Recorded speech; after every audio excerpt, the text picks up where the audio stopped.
Punjab plus channel पे आपका स्वागत है। आज हम आए हैं एक ऐसे ब्रांड के पास जिन्होंने अपनी सारी जिंदगी मेडिकल प्रोफेशन को दी।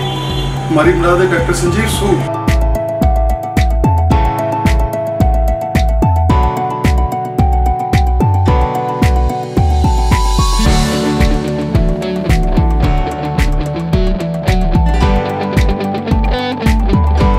पंजाब प्लस चैनल पे आपका स्वागत है। आज हम आए हैं एक ऐसे ब्रांड के पास जिन्होंने अपनी सारी ज़िंदगी मेडिकल प्रोफेशन को दी। हमारी मुराद है डॉक्टर संजीव सूद, जो हम जब से देखते हैं एक स्माइलिंग फेस और वही इनके माइंड में एक पॉजिटिविटी लोगों के प्रति। और ये हॉस्पिटल जिसमें हम लोग बैठे हैं, इस हॉस्पिटल को इन्होंने मल्टी स्पेशलिटी बनाया। डॉक्टर डेजी सूद है साथ में इनके पुत्र वधू और साथ में अभी सर्जरी के जो डॉक्टर्स हैं वो भी साथ में अटैच हुए हैं। बात करते हैं डॉक्टर संजीव जी के साथ। संजीव जी, स्वागत है आपका हमारे स्पेशल शो में। धन्यवाद बहुत बहुत गर्ग साहब, मैं आपका बहुत आभारी हूँ कि आपने मुझे इस काबिल समझा कि मैं दो चंद बातें दर्शकों के साथ कर सकूँ। पहले तो सभी दर्शकों को मेरा बहुत बहुत प्रणाम, मेरा नमस्कार, मेरी सत श्री अकाल, मेरी आदाब अर्ज़। मैं उनका बहुत बहुत आभारी हूँ कि वो 1-2 मिनट निकाल के मेरी इस नचीज की जो छोटी सी टॉक है उसको सुनेंगे। डॉक्टर साहब, वो सिनेरियो आज से 30 साल पहले जब आप लोग अपने हाथों के साथ ही इन्वेस्टिगेशंस कर लेते थे, और आज का समय जब आपके पास बहुत सारी सिस्टम मशीनरी आ गई है और आपने मेंटलिटी बहुत कम कर दी है उन पेशेंट्स की जो हार्ट के साथ अटैक के साथ आते हैं, क्या कहना चाहेंगे? गर्ग साहब, वो टाइम जो था वो बहुत अच्छा था, क्योंकि उस टाइम डॉक्टर की जो क्लिनिकल स्किल्स थी उसके ऊपर सभी कुछ डिपेंड करता था। और क्लिनिकल स्किल्स जो हैं वो बहुत अच्छी होती थी, और क्लिनिकल स्किल्स से डॉक्टर जो है वो पेशेंट का इलाज करता था। पेशेंट का जो खर्चा है वो भी बहुत कम होता था। पर कहते हैं कि समय के साथ सभी चीज़ें चलती हैं। समय सदा एक सा नहीं रहता, समय सदा बदलता रहता है। तो अब समय जो है वो बदल गया है। अब हम समय के साथ ही हमें चलना पड़ेगा, पेशेंट्स को भी समय के साथ चलना पड़ेगा, डॉक्टर भी हम समय के साथ ही चल रहे हैं। अब हमें जो भी इन्वेस्टिगेशंस पेशेंट को अवेलेबल हैं, जैसे कि इकोकार्डियोग्राफी है, अल्ट्रासाउंड है, हिस्टेरोस्कोपी है, लेप्रोस्कोपी है, वो सभी पेशेंट को ऑफ़र करनी पड़ती हैं।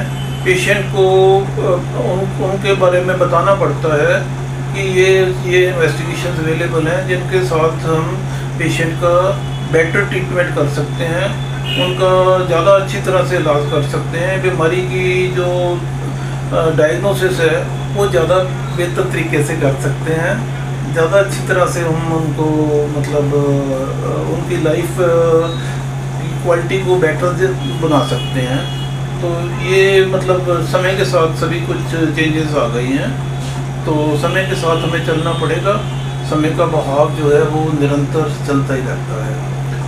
डॉक्टर साहब, एक ऐसा कॉम्बिनेशन गैनी में नया और पुराना, डॉक्टर साहब ने अपनी सारी जिंदगी गैनी में लगाई, डॉक्टर डेजी सूद ने, और उनकी जो आपकी पुत्र वधू हैं वो आ गए हैं।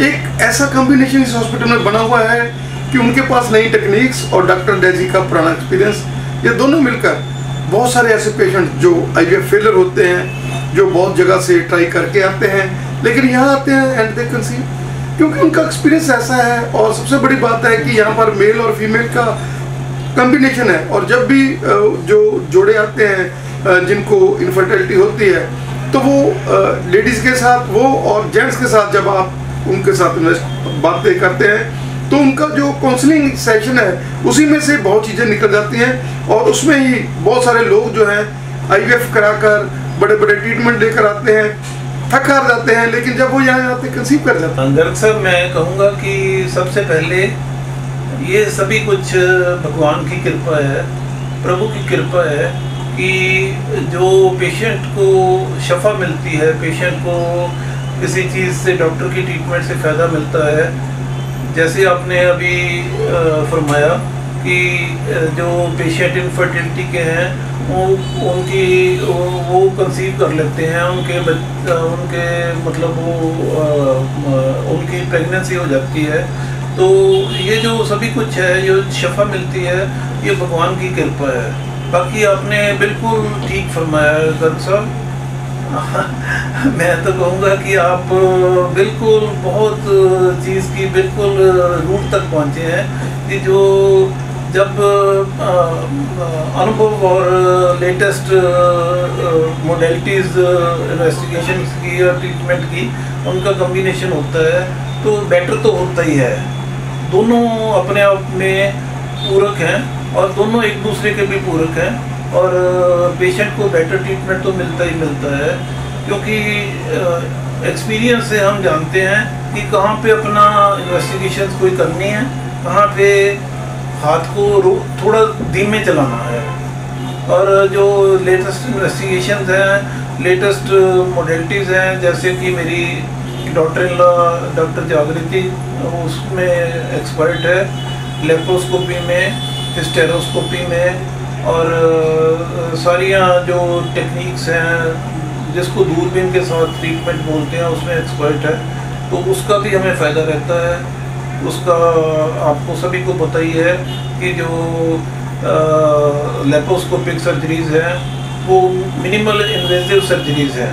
उसमें पेशेंट की लेमन लैंग्वेज में बोलते हुए मैं इसको आपके साथ शेयर करना चाहता हूँ कि पेशेंट की जो चीर फाड़ है वो बहुत कम होती है, और पेशेंट की रिकवरी जो है, क्योंकि चीर फाड़ बहुत कम होती है इस कारण रिकवरी बहुत फास्ट होती है। और पेशेंट को हम बहुत बार उसी दिन या अगले दिन डिस्चार्ज कर सकते हैं, और पेशेंट मतलब उसी दिन या अगले दिन चलना फिरना शुरू कर देता है, और पेशेंट के बॉडी के ऊपर स्ट्रेस जो स्ट्रेन है जो सर्जरी का वो भी बहुत कम रहता है। और बहुत अच्छी टेक्निक्स हैं ये। और इसी तरह जो सर्जन है हमारे डॉक्टर शिविंदर सिंह, वो भी लेप्रोस्कोपिक सर्जरी के काफ़ी एक्सपर्ट हैं। वो सभी टाइप की सर्जरीज जैसे कि गाल ब्लैडर की सर्जरी, हर्निया जो है उनकी सर्जरी, अपेंडिक्स की सर्जरी, जो पाइल्स की सर्जरी, और अपने जो किडनी के स्टोन्स हैं उनकी सर्जरी, सभी टाइप की जो सर्जरीज हैं। कहीं मतलब वो बॉडी में भी कहीं पे भी कोई स्वेलिंग हो उसकी भी सर्जरी, और ब्रेस्ट की लेडीज़ की सर्जरी उसमें ये टेक्निक जो लेटेस्ट है लेप्रोस्कोपी यूज़ कर रहे हैं, and with very good results and very good satisfaction of the patients. जैसा ये हॉस्पिटल जो 24 आवर हॉस्पिटल है, और डिलीवरीज क्योंकि पेन्स होते भी रात को ही हैं और हार्ट के दर्द भी रात को होते हैं, और आप लोग एक ऐसे डॉक्टर्स हैं जो राउंड द क्लॉक ये हॉस्पिटल 24 आवर सर्विंग है, और कोई भी इमरजेंसी आती है तो यहाँ पर हैंडल की जाती है। यहाँ पर एमओज रहते हैं, यहाँ पर नाइट को भी स्टाफ रहता है, और आप लोग भी अगर कॉल पे कोई ज़्यादा इमरजेंसी आती है तो आप लोग, चाहे वो गायनी के पेशेंट हैं, चाहे वो हार्ट के पेशेंट हैं, चाहे किसी भी तरह की उनको प्रॉब्लम है, तो आप लोग यहाँ हाजिर हैं। गर्ग साहब आपने बिल्कुल ठीक फरमाया कि ये जो प्रॉब्लम है वो तो कभी टाइम देख के नहीं आती। जो हम सभी चीज़ों का टाइम जो खुद हमने करनी है, कोई फंक्शन करना है, हमने कहीं पे जाना है, हमने किसी से मिलना है, उसका हम टाइम फिक्स कर सकते हैं अपने मन में कि इतने बजे मैं लुधियाना के लिए चलूँगा, just for example I am talking, और इतने बजे पहुँचूँगा। पर जो प्रॉब्लम है वो उसका टाइम नहीं फिक्स कर सकता कोई भी, पेशेंट भी नहीं फिक्स कर सकता और डॉक्टर भी नहीं फिक्स कर सकता।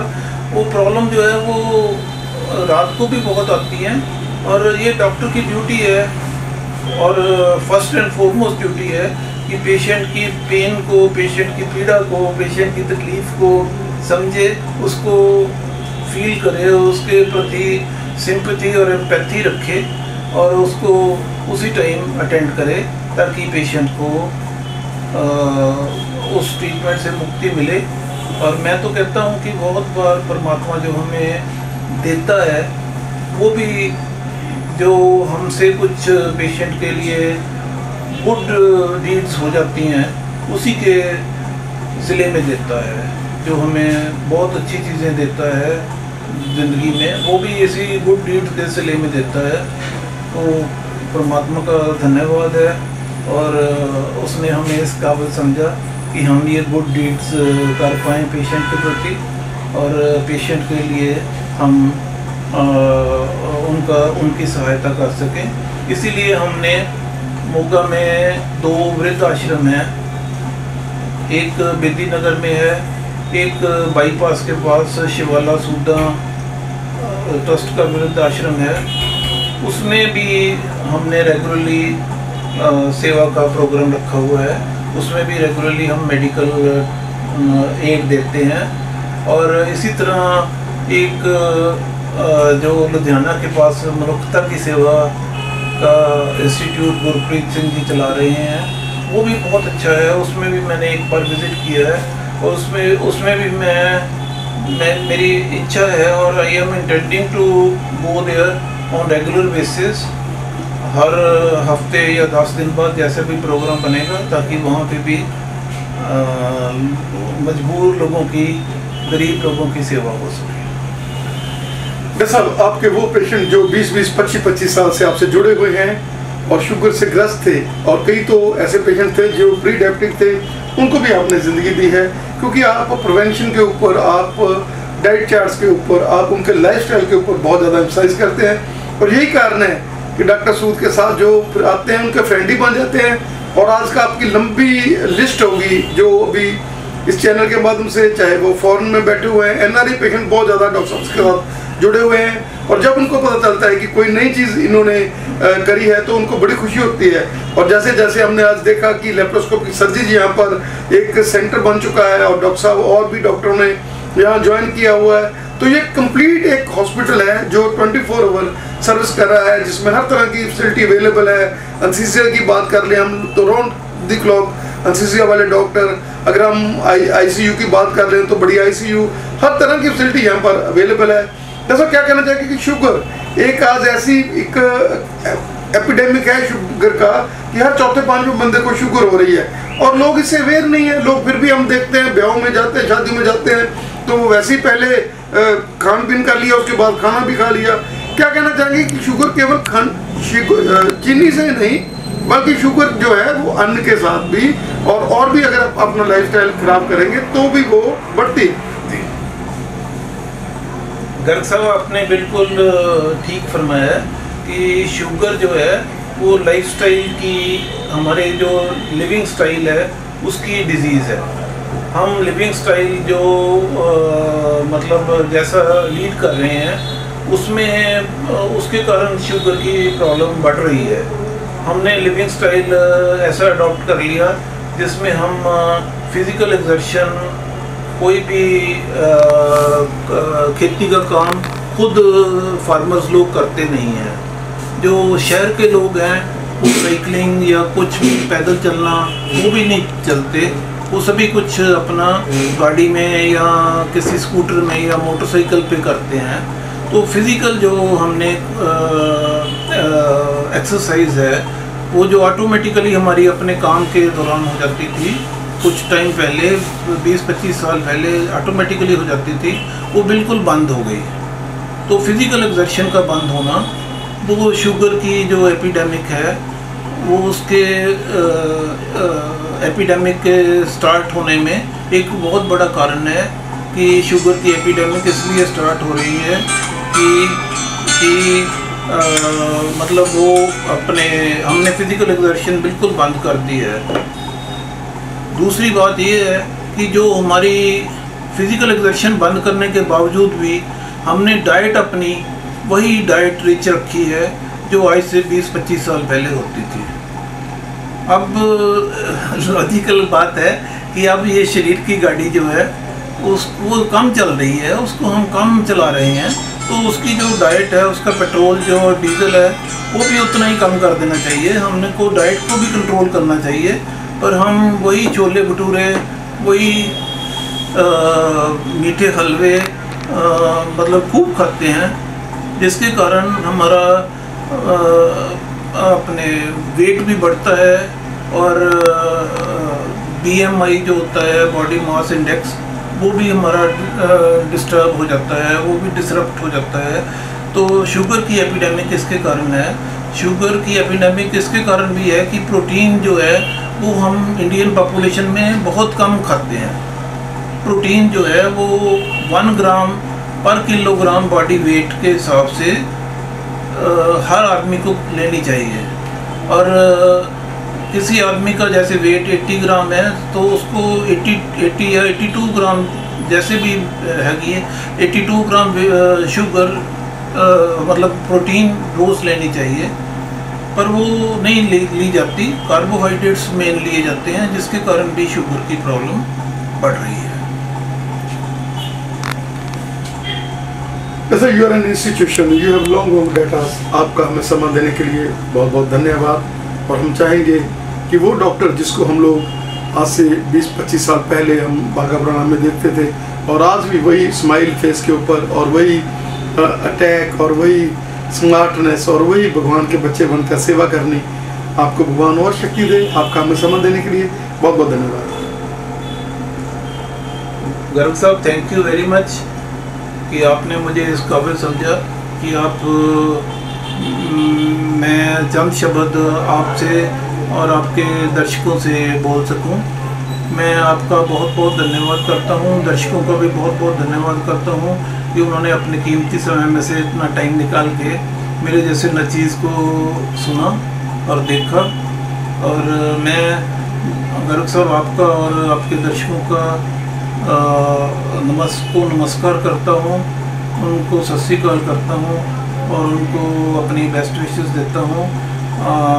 May God bless you all and may you all lead a very healthy and happy life. हम हैं गैनी के डॉक्टर डेजी सूद जी के साथ, जिनका लंबा एक्सपीरियंस है जिंदगी का, और उनके साथ साथ जागृति जी जो नई टेक्निक्स लेकर आई है, नए पुराने का कॉम्बिनेशन है। और ये हॉस्पिटल जो निरंतर सेवा की ओर बढ़ रहा है और चेन बन रही है। कभी इन्होंने अपनी ऐड नहीं की, कभी हमने बोर्ड नहीं देखे इनके।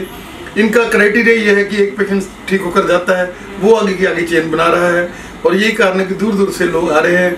बात करें डॉक्टर डेजी जी के साथ। डेजी, स्वागत है आपका हमारे स्पेशल शो। नमस्कार जी। जैसा क्या कहना चाहेंगे कि ये हॉस्पिटल जो एक वरदान बन चुका है उन लोगों के लिए जो किसी भी गैनी प्रॉब्लम के साथ ग्रस्त है, और हमेशा सेवा का केंद्र बनकर 24 आवर रनिंग ये हॉस्पिटल है, क्या कहना चाहेंगे? मैं तो बस इतना ही कहना चाहूँगी कि हम अपना काम कर रहे हैं, बाकी तो सब मरीजों की कृपा है कि वो हमारे ऊपर फेथ रखते हैं और हमारे पास आते रहते हैं, और आगे से आगे भी हमारे पास मरीज भेजते रहते हैं। जैसे नया पुराना कॉम्बिनेशन है, बेटी नई नई टेक्निक्स लेकर आई है। उस समय पर आज से 30 साल पहले जब आप अपनी प्रैक्टिस करते थे तब ये चीजें नहीं थी, लेकिन आज इस बेटी ने इतनी ज्यादा नई नई टेक्निक्स लेकर आए हैं जिनके साथ पेशेंट का स्टे नहीं है, वो लोग कंफर्टेबल फील कर रहे हैं, और वो पहले वाले ऑपरेशन नहीं है कि हम लोगों को 1 महीना 2 महीने आराम करना पड़ेगा। आजकल मॉडर्न साइंस जो है उसके साथ अटैच होकर ये बच्चे जो है नई टेक्निक्स लेकर आए। नई टेक्निक्स बहुत यूजफुल है पेशेंट्स के लिए। आजकल जैसे फास्ट ज़माना चल रहा है, रील्स का ज़माना है, सब चीज़ें शॉर्ट चल रही है, इसलिए पेशेंट भी चाहता है कि उसको कम से कम हॉस्पिटल रहना पड़े, कम से कम उसको प्रॉब्लम हो। तो इसीलिए फिर पेशेंट एक दिन आता है और नेक्स्ट डे हम उसको डिस्चार्ज कर देते हैं, और पेशेंट जैसे ही आता है वैसे ही चला जाता है, उसको कोई भी अनकंफर्टेबल डिस्कम्फर्ट नहीं होती, आराम से वो चलता फिरता आता है, चलता फिरता ही चला जाता है, और बाद में कुछ ज़्यादा रेस्ट करने की भी ज़रूरत नहीं पड़ती। तो ये जो टेक्निक्स है ये डॉक्टर जागृति ही करती हैं। मैं तो पहले जो हमारे थे वो तब नहीं होती थी, अब वो पुरानी हो गई हैं। तो ऐसा इनफर्टिलिटी का ये एक ऐसा केंद्र माना जाता है कि जो लोग आईवीएफ फेलर भी होते हैं वो भी यहाँ पर आकर संतान सुख की प्राप्ति ले लेते हैं, क्योंकि जब आप लोग काउंसल करते हैं, डॉक्टर जागृति की काउंसलिंग जो है वो बहुत बढ़िया तरीके से, और आपके साथ जब डिस्कशन होती है तो वो आप लोग वो क्राइटेरियाज लेकर कोई सिंपल प्रोसीजर है तो वो प्रोसीजर करके, कोई सिंपल किसी को पीसीओडी है, किसी को और कोई थायराइड की प्रॉब्लम है, तो ये हॉस्पिटल का वरदान बन रहा है, क्या कहते हैं? इसमें ऐसे है कि हम तो जो भी नई टेक्निक्स करते हैं, अपना जो हमारे टैलेंट है वो यूज करते हैं, पर इसमें बहुत कुछ परमात्मा का हाथ भी होता है। ये जो चीजें होती हैं इसमें सब कुछ हमारे हाथ में नहीं होता, परमात्मा की कृपा पेशेंट्स के ऊपर भी होती है, हमारे ऊपर भी होती है। तो सर डिलीवरी के लिए ये हॉस्पिटल जो है एक बहुत ही बढ़िया हॉस्पिटल माना जाता है, क्योंकि यहाँ पर राउंड दी क्लॉक स्टाफ रहता है, 24 आवर ये हॉस्पिटल है, और लोगों को पेन भी आजकल नाइट को भी ज्यादा आते हैं, और ये हॉस्पिटल जिसमें हमेशा एमओ रहते हैं और नर्सिंग स्टाफ रहता है, और आप लोग भी जब भी ऑन कॉल जो है कोई ज्यादा प्रॉब्लम आती है तो आप लोग यहाँ पर अवेलेबल हो जाते हैं। हाँ जी, we are available 24 hours. Thank you.